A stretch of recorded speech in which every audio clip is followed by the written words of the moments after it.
அதாவது ஃபர்ஸ்ட் ஒனுக்கு என்ன வரும், அணுகுனா விலகு அப்படின்றது வரும்.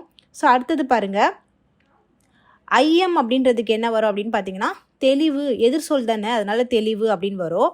அடுத்தது பாருங்கள், ஊக்கம்னா என்னது, இதுக்கு வந்து சோர்வு தான் வந்து ஆப்போசிட்.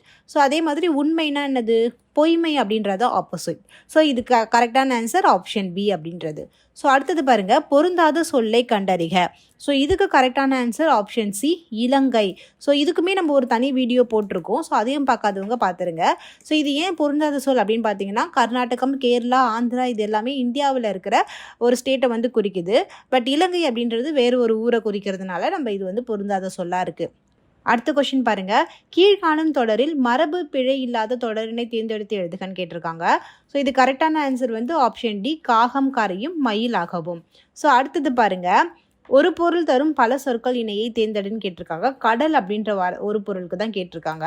ஸோ இது கரெக்டான ஆன்சர் என்ன அப்படின்னு பார்த்தீங்கன்னா ஆப்ஷன் ஏ, முன்னீர் பவ்வம் அப்படின்றது.